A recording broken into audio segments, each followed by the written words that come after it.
Hello guys, this is Madhusudan Goyal and welcome to the Apna school. आज हम फिर से लेकर आए हैं, ये सेकंड वीडियो है। टॉप 10-20 क्वेश्चंस आपके क्लास 10th के टॉप 20 क्वेश्चंस हैं साइंस के, जिसके अंदर हम बात कर रहे होंगे फिजिक्स, केमिस्ट्री एंड बायोलॉजी के कुछ बेहतरीन क्वेश्चन जो कि आपके एग्जाम पॉइंट ऑफ व्यू से बहुत ज़्यादा इंपॉर्टेंट है। इससे पहले हम एक और वीडियो बना चुके हैं जिसमें एक लाइट की थी और एक जो है इसमें मिसलिनियस क्वेश्चन थे। तो अगर आपने उनको नहीं देखा है अभी तक, आप उनको देख सकते हैं। आपको इसके नीचे लिंक दे दिया जाएगा, ठीक है। तो आप उसके साथ जाके वहाँ पे आप देख सकते हैं, आपके लिए बहुत ज़्यादा हेल्पफुल रहने वाले हैं। तो आइए, उपखंड क जो कि है आपका किससे संबंधित, प्रकाश से संबंधित भौतिक विज्ञान, चालू करते हैं बेटा।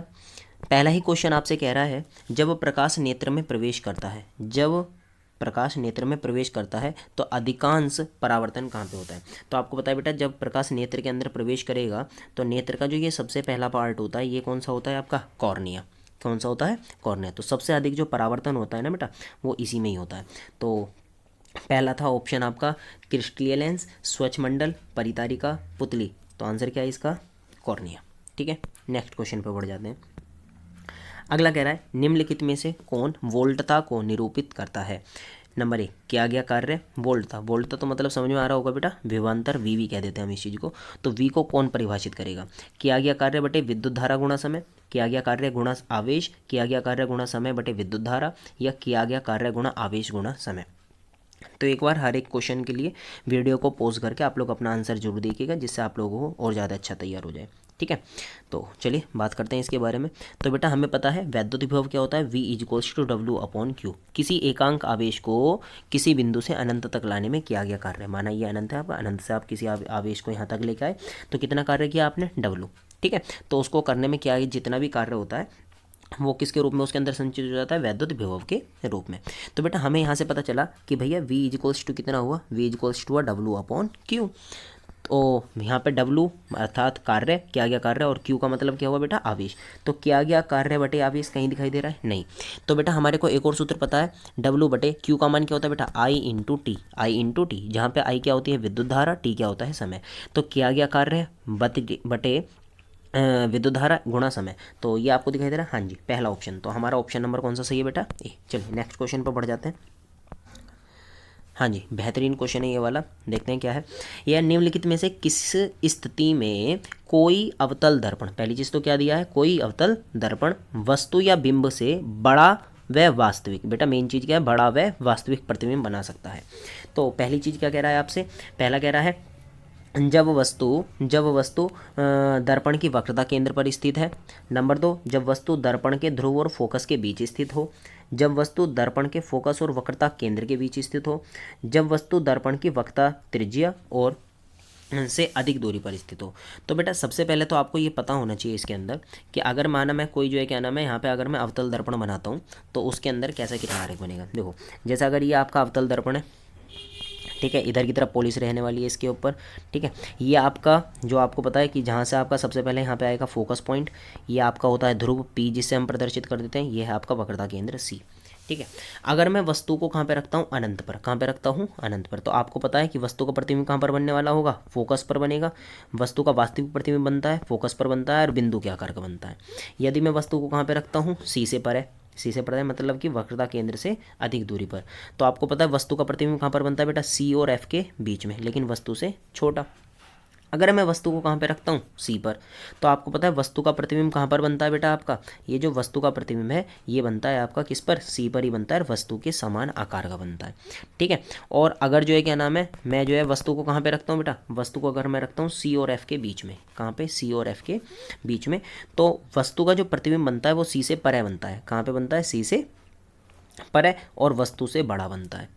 ठीक है, तो एक तो वस्तु का वास्तविक प्रतिबिंब जो बन रहा है वो कहाँ पर बनता है, और बड़ा जब प्रतिबिंब बन रहा है, या तो जब वो सी और एफ पर रखी गई हो, सी और एफ के बीच में, सी और एफ के बीच में, तो वस्तु का बड़ा और वास्तविक प्रतिबिंब बनता है। लेकिन कुछ बच्चे सोचेंगे सर वस्तु का बड़ा प्रतिबिंब तो तब भी बनता है ना, क्योंकि हमारे पास एक ऑप्शन पता है इसके अंदर कौन सा भी है, हमारे पास इसके अंदर एक ऑप्शन है कि यदि वस्तु को फोकस और ध्रुव के बीच में रखा जाए। तो मैं कहूँगा अगर बेटा वस्तु को फोकस और ध्रुव के बीच में रखेंगे ना, तो हम कुछ इस तरह से बना रहे होंगे इसके अंदर। ठीक है। तो ये वस्तु जो है पीछे जाके यहाँ पे ऐसा करके यहाँ पे मिलेगा, तो ये हो बनेगा आभासी प्रतिबिंब। वस्तु से बड़ा तो बनता है लेकिन कैसा प्रतिबिंब बनता है, आभासी। तो देखिए हमारे पास जो थे ऑप्शन, कुछ ये 4 ऑप्शन थे, ठीक है। और हमारे से जो पूछा गया था वो पूछा गया था बड़ा व वास्तविक। तो बेटा बड़ा व वास्तविक प्रतिबिंब, तो जब वस्तु को हम कहाँ पे रख रहे हैं, वक्रता केंद्र पर, तो वस्तु के समान आकार का बन रहा है, पहली चीज़ खत्म यहाँ पे। तो जब हम वस्तु को कहाँ पे रख रहे हैं, ध्रुव और फोकस के बीच में, ध्रुव और फोकस के बीच में, तो बेटा वस्तु का बिल्कुल बड़ा प्रतिबिंब बनेगा, लेकिन कैसा बनने वाला होगा, आभासी। कैसा प्रतिबिंब बनेगा, आभासी। तो ये भी गलत, ये भी गलत, ठीक है। अब बचे कौन से बेटा, 2 ऑप्शन।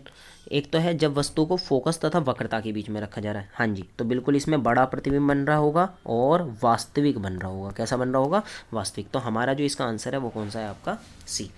बहुत अच्छा क्वेश्चन है, इसके ऊपर इस तरह के क्वेश्चंस बन सकते हैं इस बार, क्योंकि नया पैटर्न है बेटा सीबीएसई का। जैसे कुछ क्वेश्चंस आने वाले हैं, कुछ बढ़िया क्वेश्चंस दिखाई देंगे, क्योंकि पहली वीडियो में मैंने थोड़े से इजी क्वेश्चंस के बारे में बात करा था। अब धीरे धीरे अच्छे अच्छे क्वेश्चंस के बारे में हम बात करते चले जाएंगे, ठीक है। तो इस वाली चीज़ को और ज़्यादा एक बार और एक्सप्लेन कर दूंगा मैं अगली वीडियो में अच्छी तरीके से, तो आप इसको पढ़िएगा, समझ में आ जाएगा। किसी का डाउट होगा तो नीचे कमेंट सेक्शन में बात कर लेंगे। आपसे कह रहा है कक्षा में सबसे पीछे बेंच पर बैठा कोई विद्यार्थी श्याम पट पर लिखे अक्षरों को पढ़ सकता है। मतलब अगर कोई बच्चा यहाँ पे लास्ट में बैठा हुआ है और यहाँ पे है क्या, आपका श्याम पट, तो यहाँ का तो पढ़ पा रहा है वो, लेकिन क्या कह रहा है आपका, परंतु पाठ्य पुस्तक में लिखे अक्षरों को नहीं पढ़ रहा। लेकिन उसके पास में जो किताब रखी हुई है ना, कोई बच्चा ये है और जो उसके पास जो किताब रखी हुई है इसको तो नहीं पढ़ पा रहा, लेकिन दूर की वस्तु को पढ़ पा रहा है। इसका मतलब दूर की वस्तु तो सही दिखाई दे रही है लेकिन पास की वस्तु नहीं दिखाई दे रही है, ठीक है। तो आपसे कह रहा है तो निम्नलिखित में से कौन सा कथन सही है। पहली चीज, विद्यार्थी के नेत्र में निकट बिंदु उसे दूर हो गया है, निकट बिंदु पास आ गया है, दूर बिंदु पास आ गया है, या दूर बिंदु उससे दूर हो गया है। तो बेटा सबसे पहले तो आप लोगों को देखना पड़ेगा कि यहाँ पे दृष्टि दोष कौन सा है।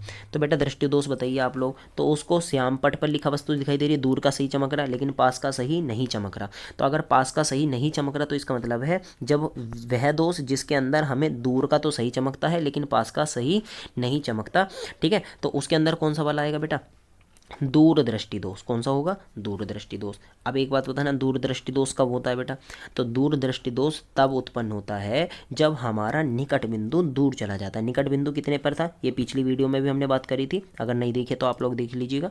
25 सेंटीमीटर पर हमारा निकट बिंदु होता है, ठीक है ना। और निकट बिंदु 25 सेंटीमीटर पर होता है, तो इसका मतलब हमारा निकट बिंदु दूर चला जाता है। इसी वजह से इस दोष को दूरदृष्टि दोष बोलते हैं, ठीक है ना। तो देखो इसमें से कौन सा ऑप्शन है ऐसा, तो इसमें पहला ही बिंदु ऐसा है ऑप्शन कि जब निकट बिंदु उससे दूर हो गया है, तो तब कौन सा दोष होगा बेटा, आपका दूरदृष्टि दोष। और ऐसी स्थिति में हमारे को पास का नहीं चमकता, ठीक है। आप में से मेरे को एक क्वेश्चन मैं पूछ रहा हूँ आप लोगों से कि मनुष्य की दृष्टि का परास क्या होता है, दृष्टि का परास, है ना। अगर आप लोगों को ये पता है तो आप कमेंट सेक्शन में जरूर इसका, है ना, उत्तर देंगे, ठीक है। नेक्स्ट क्वेश्चन ये कह रहा है 5 प्रतिरोधकों जिनमें प्रत्येक का प्रतिरोध 1/5 ओम है का प्रयोग या उपयोग करके कितना निम्नतम प्रतिरोध बनाया जा सकता है। बेटा इसके अंदर 2 कंडीशंस होती है। पहले तो चलो ऑप्शन देख लेते हैं, 1/5, 1/25, 1/10 और 25। पहले तो आप इसको सोल्व कीजिएगा आराम से, वीडियो को पॉज करके देखना आंसर आ रहा है या नहीं आ रहा है, ठीक है। चलिए बताते हैं इसके बारे में बात। तो बेटा 2 प्रकार से हम चीज़ें कर सकते हैं। एक तो हमारे को जो है क्या नाम है, हम कितना अधिकतम प्रतिरोध ज्ञात कर सकते हैं इन्हीं का ही प्रयोग करके, और एक निम्नतम। 2 केस आते हैं कि निम्नतम कैसे प्राप्त करेंगे और अधिकतम। तो बेटा याद रख लेना, जब भी हम प्रतिरोधों को श्रेणी क्रम में जोड़ेंगे, किस में जोड़ेंगे, श्रेणी में, तो श्रेणी में जोड़ के हमें मिलता है अधिकतम। श्रेणी में जोड़कर क्या बोला मैं कह रहा हूँ कि अगर हम चीज़ों को किस में जोड़ते हैं, श्रेणी क्रम में, तो श्रेणी क्रम में जोड़ने से हमारे को मिलता है मैक्सिमम, बोले तो अधिकतम, ठीक है। और अगर हम चीज़ों को समांतर क्रम, समांतर को बेटा याद रख लेना पार्श्व क्रम भी लिखा हुआ आ जाता है। कौन सा क्रम, पार्श्व क्रम भी लिखा हुआ आ जाता है। तो अगर हम चीज़ों को पार्श्व क्रम में जोड़ते हैं तो हमारे को मिलेगा इसमें मिनिमम। सही है जी, ये दोनों चीज़ें समझ में आई होंगी। तो मिनिमम प्रतिरोध, तो अब आप देखो निम्नतम अर्थात, तो हमें कौन सा प्रतिरोध प्राप्त करना था इसके अंदर, निम्नतम प्रतिरोध।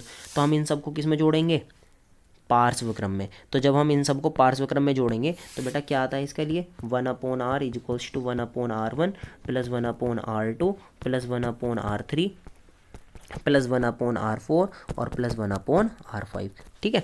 जब आप इन सबको जोड़ोगे तो 1/r इज टू 1/5 प्लस 1/5 ठीक है ना। सब में आप ऐसे ही करोगे 1/5 1/5 1/5, तो इससे होगा क्या कि आपका ना देखो, जब 1/1/5 होता है तो बेटा ये तीसरी संख्या ऊपर पहुंच जाती है ना, तो इसका मान आता है 5। ठीक है, तो इससे क्या होगा कि जब जो है क्या नाम है जितने भी 1/5 होंगे तो 1/r बराबर क्या हो जाएगा, सारे 5 ऊपर पहुंचेंगे तो 5 + 5 + 5 + 5 + 5 कितनी बार है, 5 बार। तो ये कितना आ जाएगा बेटा 1/r बराबर 25, और यहाँ से आप आर का मान निकालोगे तो आर का मान कितना आ जाएगा 1/25, और आंसर किस में आता है, ओम में। ठीक है, प्रतिरोध का मात्रक क्या होता है, ओम। ये आपसे क्वेश्चन पूछा जाता है, तो इसमें हमारा आंसर नंबर कौन सा सही होगा, बी। ठीक है, तो इसमें एक और क्वेश्चन बनता है कि प्रतिरोध का मात्रक क्या होता है, तो बेटा हमें पता है प्रतिरोध का मात्रक क्या होता है सर, ओम होता है। ठीक है, तो आंसर हमारा क्या है 1/25 ओम। ठीक है, चलो इसी में अगर मैं कहने लग जाऊँ, इसी में एक और क्वेश्चन कि हमारे कितना अधिकतम प्रतिरोध बना सकते हैं, ये तो निम्नतम था। अगर मैं बात करने लग जाऊँ कितना अधिकतम प्रतिरोध बना सकते हैं, तो आप क्या कहोगे सर, अधिकतम प्रतिरोध प्राप्त करने के लिए हमें सारे के सारे प्रतिरोधों को किस में जोड़ना पड़ेगा, श्रेणी क्रम में। जी हाँ बिल्कुल, सीरीज में जोड़ेंगे हम, और श्रेणी क्रम में जब हम जोड़ेंगे तो हमारे को क्या प्राप्त होगा, अधिकतम प्रतिरोध कितना होगा। चलो देख लेते हैं एक बार, वो भी चीज़ देख लेते हैं। अगर आपका क्वेश्चन घुमा के आ गया तो बेटा श्रेणी क्रम का सूत्र होता है 1/वो R बराबर R1 + R2 + R3 + R4 और +R5। ठीक है, तो अगर मैं इन सबको जोड़ता हूँ तो R बराबर 1/5 + 1/5 + 1/5 + 1/5 + 1/5। ठीक है, तो बराबर क्या हो जाएगा आपका, यहाँ पर आ जाएगा देखो सबके बटे में 5 5 5 5 है, तो 1 और 1 2 और 1 3 और 1 4 और 1 5, जब हर समान होता है ना तो अंश जुड़ जाते हैं, तो ये हो जाएगा 5/5, 5 एकम 5, तो आंसर कितना आ जाएगा 1। तो याद रखना, अगर हम इन सबको श्रेणी क्रम में जोड़ेंगे तो अधिकतम प्रतिरोध प्राप्त हो जाएगा 1 ओम। तो अधिकतम प्रतिरोध 1 ओम, निम्नतम प्रतिरोध 1/25 ओम। चलिए नेक्स्ट क्वेश्चन। क्वेश्चन अच्छे होंगे और जहाँ तक आपको समझ भी आ रहे होंगे, इसको ज़रा गौर से देखना। इस वाले क्वेश्चन को क्या है, ये कह रहा है आपसे दिए गए चित्र के अनुसार, ये आपको एक नीचे चित्र दिखा रखा है, ठीक है ना। ये कह रहा है दिए गए चित्र के अनुसार कागज के तल में स्थित किसी क्षैतिज तार में पूर्व से पश्चिम की ओर कोई नियत धारा प्रवाहित हो रही है। ठीक है, आपसे कह रहा है चुंबक क्षेत्र की दिशा उत्तर से दक्षिण की ओर, अच्छा, उस बिंदु पर होगी जो, अच्छा, तो आपसे कहना चाह रहा है देखो कि यहाँ पे ना आपके पास ना एक तार दे रखा है, ये आपको क्या दे रखा है यहाँ पे, ये आपको एक तल दे रखा है ये वाला, ठीक है ना, और इसके अंदर ये तार है, इस तार के अंदर जो विद्युत धारा बह रही है वो पूर्व से पश्चिम, ईस्ट का मतलब पूर्व, वेस्ट का मतलब पश्चिम, पूर्व से पश्चिम की ओर जा रही है। ठीक है, तो अगर यहाँ पे पूर्व से पश्चिम की ओर अगर आपकी धारा जा रही है तो इसके अंदर क्वेश्चन कह रहा है कि चुंबकीय क्षेत्र की दिशा उत्तर से दक्षिण की ओर किस बिंदु पर होगी हमारी। ठीक है, चार ऑप्शन क्या है, तार के ठीक ऊपर है, तार के ठीक नीचे है, कागज के तल में तार के उत्तर में स्थित है, कागज के तल में तार के दक्षिण में स्थित है।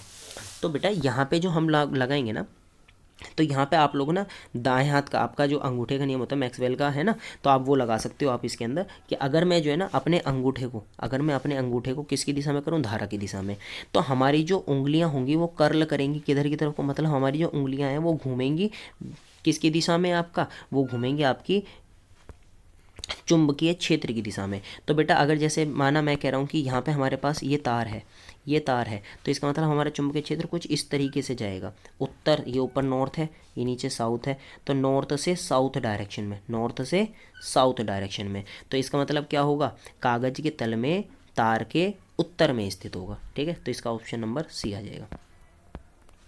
अगला अगर हम बात करते हैं, ये कह रहा है निम्नलिखित में से किसके द्वारा अनंत पर स्थित किसी वस्तु का प्रतिबिंब अत्यधिक छोटा बनेगा। तो बेटा आप ये बात बताइए मेरे को, अनंत पर स्थित अगर मैं कह रहा हूँ कि ये कोई चीज़ है, मैं पहला अवतल दर्पण ही ले लेता हूँ, पहले चार ऑप्शन पढ़ लेते हैं, केवल अवतल दर्पण, केवल उत्तल दर्पण, केवल उत्तल लेंस, या अवतल उत्तल दर्पण और अवतल और उत्तल लेंस, चारों की चारों चीज़ें ले ली। ठीक है, तो एक चीज़ बताइए, जैसा अगर माना मैं ये अवतल क्या ले लेता हूँ दर्पण, वस्तु कहाँ पर रखी हुई है, अनंत पर, तो ये अनंत से समतल प्रकाश आ रहा है। ठीक है, ये परावर्तित हुआ कहाँ पे जाके मिलेगा, फोकस पर, समझ में आया, तो अत्यंत छोटा प्रतिबिंब बन रहा है। मैं बात करता हूँ कि माना मैंने क्या ले लिया, हमने ले लिया उत्तल, ये ले लिया। ठीक है, अब मैंने यहाँ से अनंत से इसके ऊपर प्रकाश डाला, तो आपको पता है ये तो क्या हो जाएगा परावर्तित, तो हमें इसके वापस लेकर आना पड़ेगा। ठीक है ना, तो यहाँ पे तो इसका मतलब ये आभासी, लेकिन बन तो अत्यंत छोटा ही रहा है। ठीक है, तो सेम टू सेम बेटा लेंसों के लिए होने वाला है। अगर आप लेंसों के लिए करोगे कि माना ये मैंने उत्तल लेंस ले लिया, यहाँ पे ये डाला, ये प्रकाश डाला, इसने इसको यहाँ पे मिला दिया। ठीक है, ठीक है। तो यहाँ पे भी अत्यंत छोटा। तो बेटा याद रखना, चाहे वो कोई लेंस हो, चाहे वो कोई दर्पण हो, सबसे अगर आप वस्तु को कहाँ रखते हो, अनंत पे, तो उनका प्रतिबिंब कैसा बनता है, अत्यंत छोटा ही बनता है। तो ये इसके अंदर अवतल दर्पण, उत्तल दर्पण, अवतल लेंस और उत्तल लेंस, चारों से ही बेटा क्या बनेगा, अत्यंत छोटा बनने वाला। तो इसका ऑप्शन नंबर क्या आएगा सही, डी। चलिए नेक्स्ट बढ़ जाते हैं। बेटा मिश्र धातु, मिश्र धातु आपको पता है दो या दो से अधिक पदार्थों का समांगी मिश्रण मिश्र धातु कहलाता है। तो ये कह रहा है एक तत्व है, एक यौगिक है, समांगी मिश्रण है या विषमांगी मिश्रण है। तो अगर आप परिभाषा से जाते हो तो बताइए क्या है, तो आप कहेंगे समांगी मिश्रण। तो ऑप्शन नंबर क्या आएगा बेटा इसका सही, तो हमारा जो इसका जो ऑप्शन है वो ऑप्शन नंबर है सी, ठीक है, समांगी मिश्रण। चलिए इससे रिलेटेड मैं एक क्वेश्चन आप लोगों को देता हूँ जो कि आप कमेंट सेक्शन में बताएंगे। मोस्ट इंपॉर्टेंट टॉपिक है ना, क्वेश्चन है। एक तो बेटा हमारा जो है, एक तो है इसके अंदर, अगर मैं बात करूं, एक तो है कांसा, क्या चीज़ है, कांसा। आप एक तो बताएंगे मेरे को ये जो कांसा है किस किस चीज़ से मिलकर बना हुआ होता है, ठीक है। और एक दूसरी चीज़ जो है इसी के अंदर आपका जो है क्या है, आपका इसमें आता है आपका पीतल, क्या चीज़ है आपका पीतल। नहीं तो नेक्स्ट वीडियो में मैं अपने आप इसके बारे में बात करूँगा, ठीक है ना। तो पीतल और कांसा इन दोनों के बारे में आप मेरे को बताएंगे, है ना। इनमें से एक जो बना हुआ होगा मैं बता दे रहा हूँ, एक तो कॉपर का बना हुआ होगा और जिंक का बना हुआ होगा, और एक बना हुआ होगा कॉपर का और टिन का। तो आप मेरे को आंसर बताएंगे, दो ऑप्शन मैंने आपको बता भी दिए हैं, एक एक का आंसर है, एक दूसरे का आंसर है, ठीक है ना। तो आप उसमें बताएंगे। तो बेटा अगर मैं बात करूँ क्वेश्चन नंबर 8 का आंसर क्या था, तो ये था एक समांगी मिश्रण, मिश्र धातु। हाँ जी, नेक्स्ट क्वेश्चन केमिस्ट्री की ओर अपन बढ़ चुके हैं यहाँ पे, ठीक है। खंड ब चालू हो गया, खंड ख चालू हो गया। तो बेटा केमिस्ट्री के अंदर आपसे पूछा है अगला क्वेश्चन कि असंतृप्त हाइड्रोकार्बन को पहचानिए। ये मैंने पीछे भी आपको करवाया था, उसके अंदर भी आया हुआ था। पक्का आपको एक क्वेश्चन मिलने वाला है आपको, असंतृप्त हाइड्रोकार्बन। तो असंतृप्त हाइड्रोकार्बन आपको पता है, असंतृप्त हाइड्रोकार्बन कौन कौन से होते हैं, जिनमें सी के बीच में, सी और सी के बीच में डबल बॉन्ड हो, या सी और सी के बीच में क्या उपस्थित हो, ट्रिपल बॉन्ड, ठीक है। चलिए ऑप्शन देखते हैं। तो पहला ऑप्शन क्या दे रखा है, CH3 bond CH2 bond CH2 bond CH3, CH3 bond CH double bond CH bond CH3, CH3 bond CH bond CH3। और बेटा इसमें ना जरा नीचे की तरफ दिखा रखा है इसका, ये वाला ये है ना, CH3, ठीक है। और लास्ट ऑप्शन है चौथा है CH3 bond CH double bond CH2 bond CH3। ये तो अभी बेटा क्या हुए, ये चार इसमें ऑप्शन दिए हैं, अब इसके नीचे पेयर बना रखे हैं। ध्यान से देखना है इस टाइप के क्वेश्चंस को, इस टाइप के क्वेश्चंस जरूर मिलने वाले हैं आपको पेपर में, ए तथा बी, बी तथा डी, सी तथा डी, या बी तथा सी। तो देखें आप लोग, है ना। तो अगर मैं इसके अंदर बात करूं कि इनमें से कौन से चार सही हैं जिन्हों असंतृप्त हाइड्रोकार्बन है, तो अगर मैं बात करूं पहले वाले के अंदर, तो बेटा पहले वाले क्वेश्चन में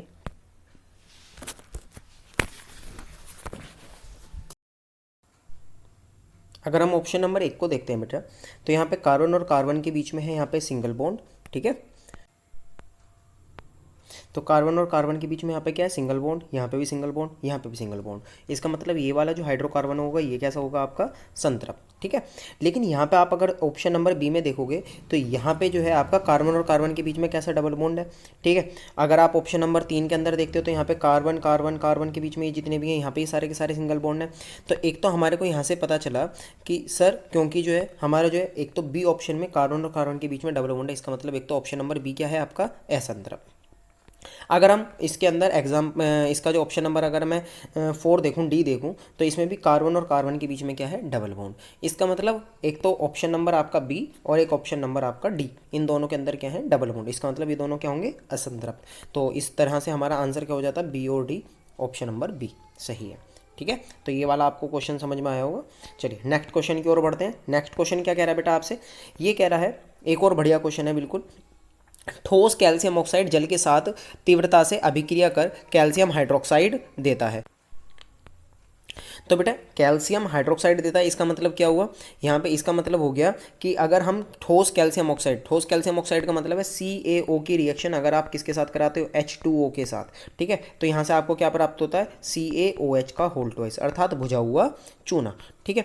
आगे क्या कह रहा है, इस प्रक्रिया को चूने का भुजाना कहते हैं। वही बात हमने अभी अभी करी, कैल्शियम हाइड्रोक्साइड जल में घुलकर इसका विलयन बनाता है, ठीक है। ये कह रहा है जिसे चूने का पानी कहते हैं। निम्नलिखित में से कौन सा कथन चूने के भुजाने तथा इसके विलयन बनाने के लिए सत्य है, ठीक है। तो चार ऑप्शन आपको दे रखे हैं। पहला ऑप्शन है आपका, यह एक ऊष्मा शोषी अभिक्रिया है, अर्थात है ना, जिसके अंदर ऊष्मा बाहर निकलती है, वे अभिक्रिया जिनमें ऊष्मा उत्सर्जित होती है ऊष्मा क्षेपीय अभिक्रिया कहलाती है, और जिसमें ऊष्मा का शोषण होता है ऊष्मा शोषी अभिक्रिया कहलाती है।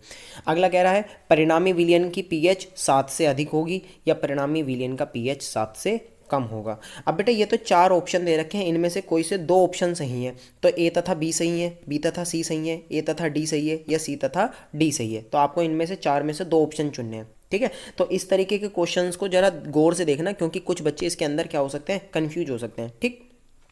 तो पहली बात तो अगर आप लोग देखेंगे, आप लोगों ने देखा भी होगा कि जब हमारा पुताई वाला जब कोई आता है, पहले तो आजकल पेंट होने लगे हैं, लेकिन जब कलई का काम होता था, ठीक है ना, तो वहाँ पे जो है जब हम कैल्शियम ऑक्साइड को जब हम क्या कर रहे होते हैं, जब हम उसको बुझाते हैं, पानी चूना पानी बनाते हैं, जब H2O मिलाते हैं, तो वहाँ पे वो अपने आप ही धधकने लग जाता है, अर्थात उसमें से ऊष्मा क्या हो रही है, आपकी हीट बाहर निकल रही है। जो हीट है बाहर निकल रही है, इसका मतलब ये कैसी अभिक्रिया होगी, ऊष्मा छेपी या ऊष्मा शोषी, तो हम कहेंगे इसमें ऊष्मा छेपी अभिक्रिया होगी, पहली चीज़। अगर बेटा अगर मैं इसी के अंदर अगर मैं बात करने लग जाऊं, जो यहाँ से हमारे को जो सॉल्यूशन मिलेगा वो मिलेगा CaOH के होल ट्वाइस का, ठीक है। और वे पदार्थ जो अपने जलीय विलयन में OH नेगेटिव आयन देते हैं, क्योंकि हमारे पास जो सॉल्यूशन है वो किसका है, CaOH के होल ट्वाइस का, ठीक है ना। तो वे पदार्थ जो अपने जलीय विलयन में OH नेगेटिव आयन देते हैं वो क्या कहलाते हैं, आपके क्षार। और क्षार का pH मान, क्योंकि pH मान 0 से 14 तक होता है, तो क्षार का pH मान क्या होता है, 7 से ज़्यादा। तो एक हमारा जो इसके अंदर ऑप्शन सही है, एक तो बी है, ये है ऊष्मा छेपी अभिक्रिया, क्योंकि ऊष्मा बाहर निकल रही है, और दूसरा इसका जो pH मान है वो 7 से ज़्यादा है। तो option number B, small B और स्मॉल सी वाला, बी और सी कथन सत्य हैं, है ना। आपसे कह रहे हैं ना कौन के लिए कौन से कथन सत्य हैं, तो बी और सी कथन सत्य हैं, इस तरीके से ऑप्शन नंबर बी बढ़िया है, सत्य है, ठीक है। नेक्स्ट बढ़ जाते हैं, एक और बढ़िया क्वेश्चन। बेटा देखो आपसे क्वेश्चन कह रहा है आपके अंदर, एक परमाणु की परमाणुीय त्रिज्या का निम्नलिखित में से कौन सा सही प्रदर्शन है, ठीक है। तो परमाणु त्रिज्या, तो बेटा अगर मैं आप लोगों को परमाणु त्रिज्या की परिभाषा बताऊं, हमें पता है परमाणु के केंद्र में क्या होता है, नाभिक, और उसके बाहर उसके क्या होते हैं, कक्षक। तो बेटा परमाणु के नाभिक से बाह्यतम कोष के बीच की दूरी क्या कहलाती है, परमाणु त्रिज्या, जिसको हम स्मॉल आर से प्रदर्शित कर सकते हैं। समझ में आया होगा, बीच में है नाभिक और नाभिक के बाहर क्या है, कोष। तो नाभिक से लेके बाह्यतम कोष के बीच की दूरी जो है वो क्या कहलाती है, परमाणु त्रिज्या। तो आपसे कह रहा है एक परमाणु की परमाणुीय त्रिज्या का निम्नलिखित में से कौन सा सही प्रदर्शन है।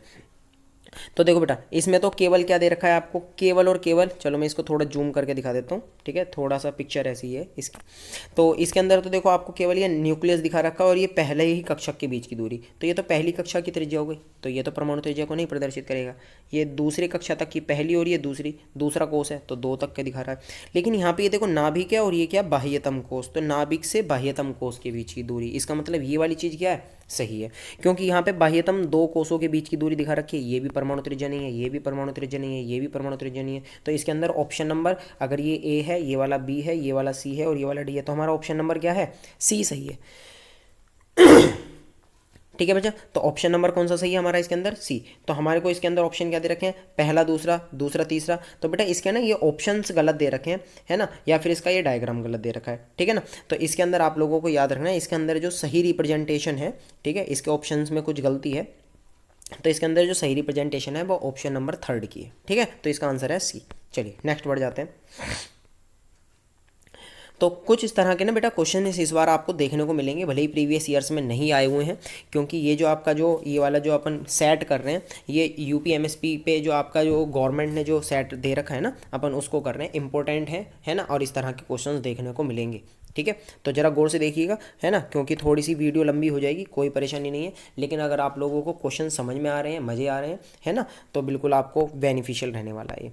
अगला क्वेश्चन है बेटा, कॉलम ए में दिए गए रासायनिक पदार्थों का सुमेलन बी में दिए गए उनके अनुप्रयोगों से कीजिए, है ना।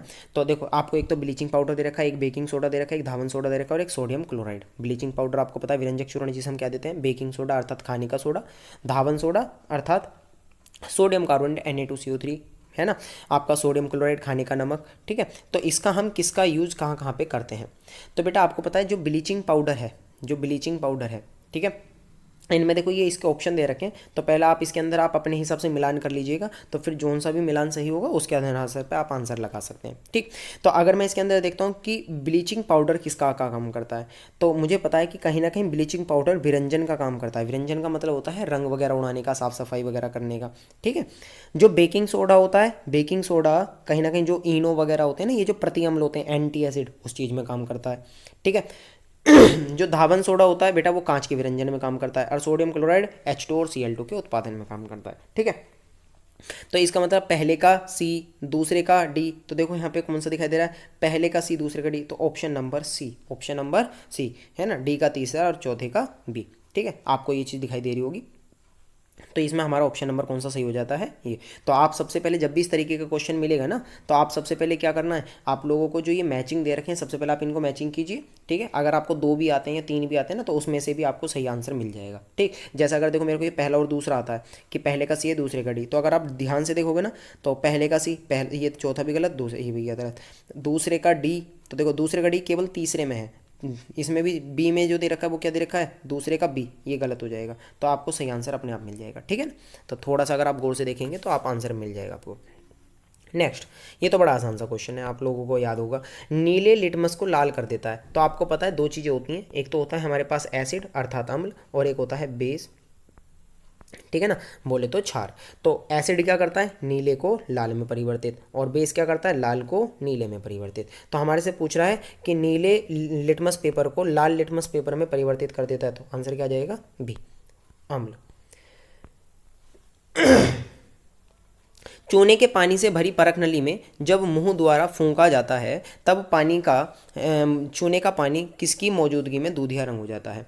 तो बेटा अगर याद रखना, जब आप अपने मुंह से फूंक रहे हो, तो जब आप जो है क्या नाम है मुंह से आप सांस बाहर निकाल रहे हो, तो कहीं ना कहीं उसके अंदर कौन सी गैस होने वाली है, आप लोगों को पता है CO2 गैस होने वाली है। तो हमारे को 4 ऑप्शन दे रखे हैं, ऑक्सीजन, कार्बन डाइऑक्साइड, नाइट्रोजन या जलवाष्प।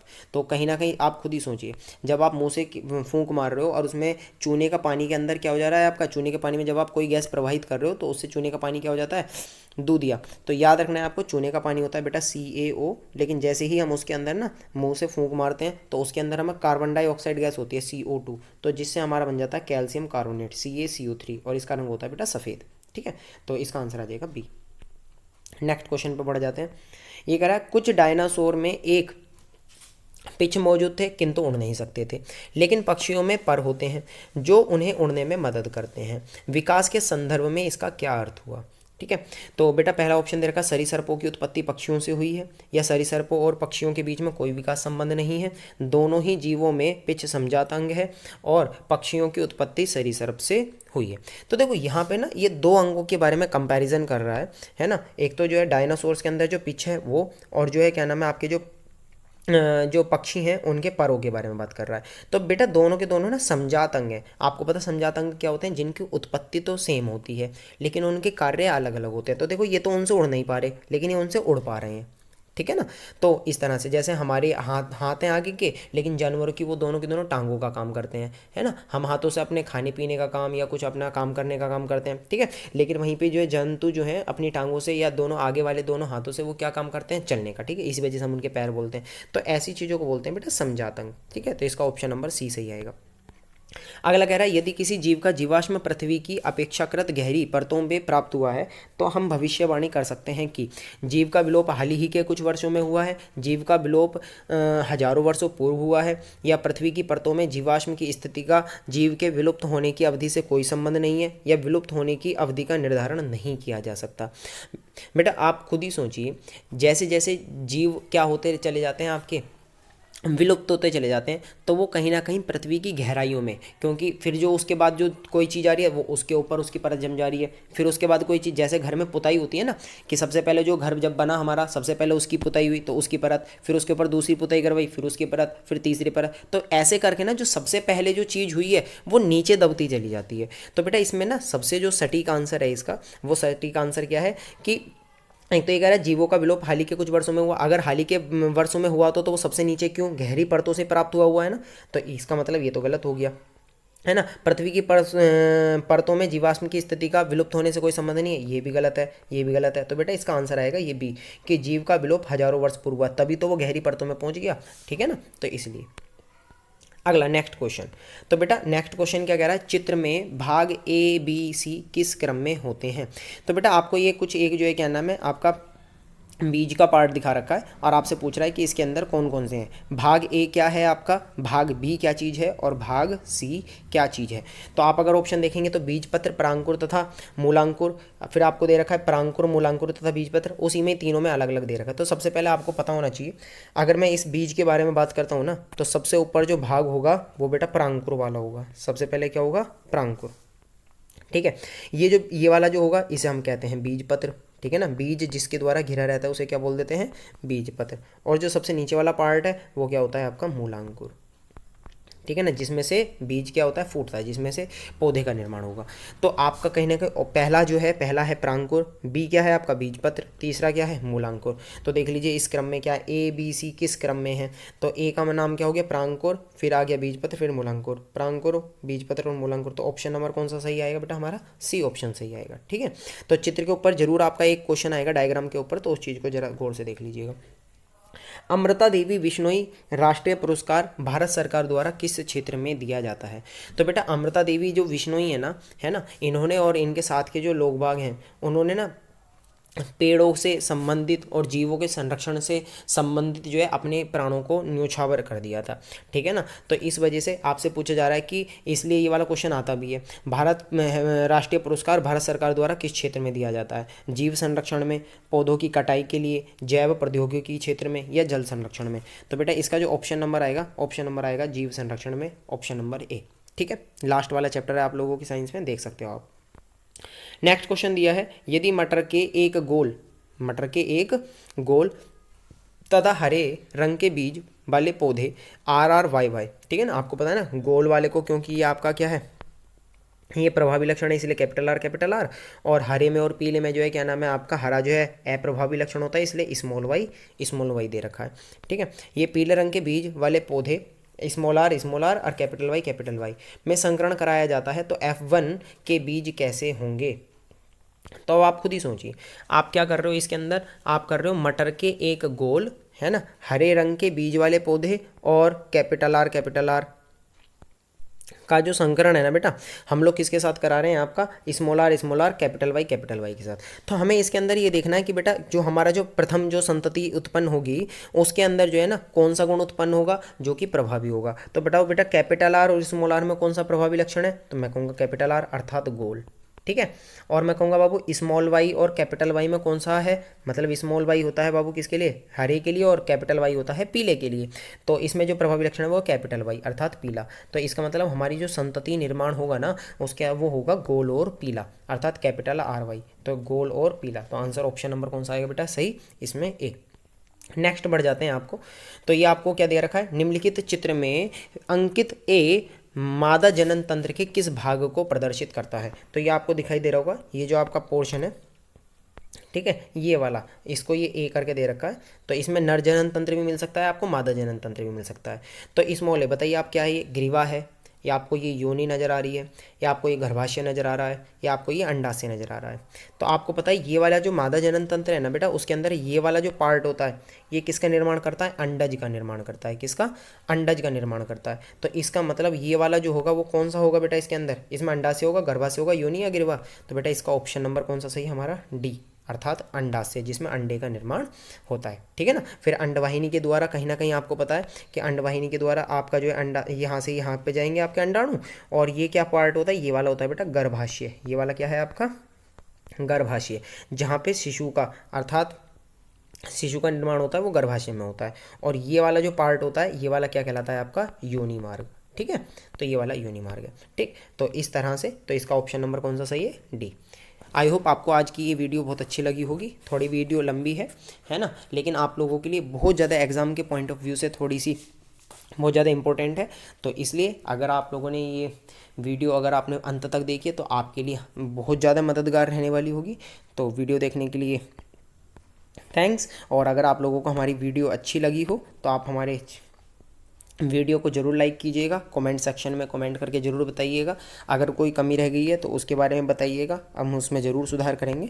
और आगे जुड़े रहने के लिए हमारे चैनल को सब्सक्राइब कर लीजिए, ठीक है, और बेल नोटिफिकेशन को ऑन कर लीजिए। धन्यवाद।